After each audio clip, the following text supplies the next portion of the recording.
South Africa is drowning in excuses, corruption and dysfunction. And in the middle of the Karoo, there exists a town that cuts through the lies like a razor, Orania.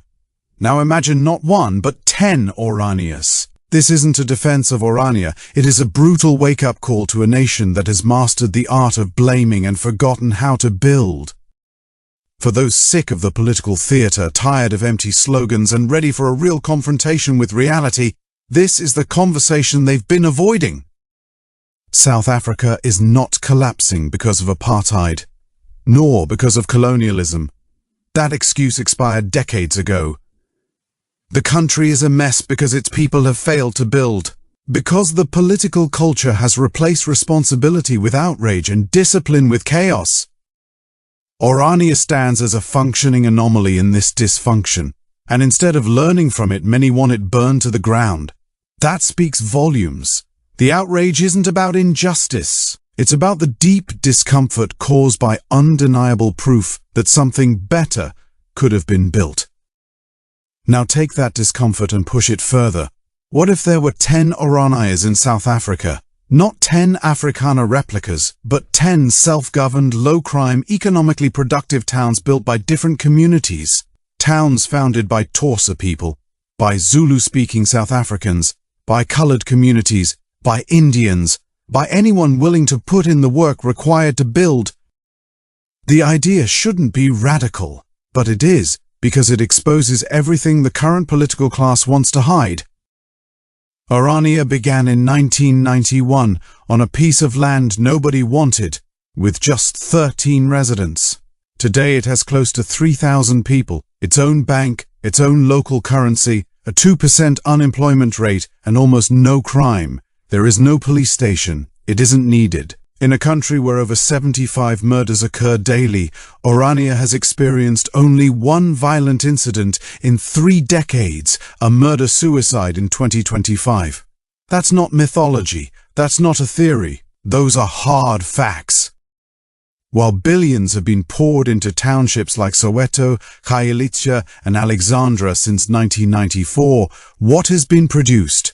Crumbling infrastructure, sky-high unemployment, generational poverty, political promises, nothing more. The real outrage at Orania is not about race, it's about accountability. Orania forces a harsh reflection, and many don't like what they see in that mirror. The town doesn't riot, it doesn't loot, it doesn't wait for government help, it builds. That makes it dangerous to a political elite that thrives on dependency and dysfunction.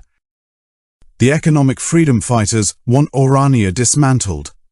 Julius Malema calls it a country within a country and threatens to dilute it with forced integration. But if a Zulu or Xhosa-led town did the exact same thing, used the law, followed procedure, built independently and legally, would the outrage be the same? Of course not, because this isn't about legality.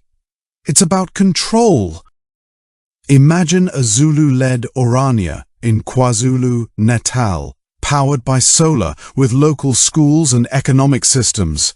Picture a coloured-led Orania in the Western Cape, focused on fishing, small business and clean urban living. A Venda Orania built around tech and innovation. An Indian Orania with private education hubs and commerce. A Tswana Orania based on solar farming and livestock. These are not utopias. They are what responsible, self-determined people can build when they stop begging and start working. The reality is that South Africa's constitution allows this. Section 235 protects cultural self-determination. Any group can legally do what Orania has done, yet none have tried. Not because of racial exclusion, but because too many are addicted to blaming others. Because it is easier to call successful models racist than to build a competing one. Let that sink in.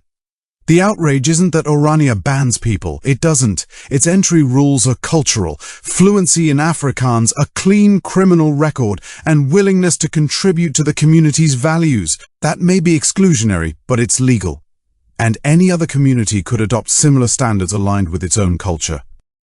This country does not suffer from oppression. It suffers from political cowardice and generational laziness. People have been handed power, they've been handed funds, they've been given time, and they've wasted it. That's why they hate Orania. Because it works. Because it reveals that the failure is not systemic, it's chosen. South Africa had 30 years to prove it could thrive without apartheid. But today the crime rates are among the worst in the world. Electricity is unreliable, schools are broken, hospitals are falling apart. The only thing that has improved is the size of government salaries. So what explains Orania's success? Is it white supremacy? Or is it leadership, planning, and execution? Critics say Orania clings to a past filled with pain. They're not wrong. It honors holidays that celebrate Afrikaner nationalism. It was founded by people tied to apartheid ideology. Its population is 97% white. These are uncomfortable facts.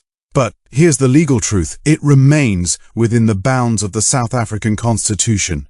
It is not illegal. It has not committed mass injustice. It has simply refused to rot like the rest of the country. And the critics aren't angry at that ideology, they're angry at the results.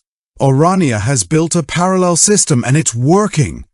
That is what terrifies the political elite, because if even one other community dares to replicate it, the illusion of central authority crumbles. The bureaucracy collapses. The EFF's rage loses its audience. The ANC's promises lose their leverage. That's why Orania is seen as dangerous. Not because it's racist, but because it's proof that South Africa's dysfunction is not inevitable. This is not a romantic defense of Afrikaner separatism. It is a brutal confrontation with reality. The path to prosperity does not lie in more protests or political noise. It lies in building, in creating something tangible, something local, something lasting. Ask this question: what has been built in Soweto that can rival Orania? What does Khayelitsha have to show after 3 decades of democracy? Why hasn't anyone built something better? The answer is simple, because destruction is fast and easy, but building takes time, vision, discipline, and courage. Orania dared to build, others did not. Let that truth sink in, and then ask, what is stopping any other group from building their own future? Not apartheid, not colonialism, not the Constitution, just a lack of courage. This message should be shared, not because Orania's ideology is to be celebrated, but because the right to build must be defended. If that right is attacked, then freedom in South Africa is nothing more than a myth. Let people build. Let people own. Let people govern themselves. The alternative is chaos, collapse, and endless blame. Orania will stand, not because it is flawless, but because it builds while others burn. For those who believe in truth over propaganda, it is time to act. Subscribe to the channel, comment, share this message, and let the ads play fully or for at least 30 seconds to help keep this content alive. Support the channel through a super thanks donation, become a channel member, and make sure to support voices that challenge the comfortable lies of failed leadership. Until the next video, start building and stop blaming.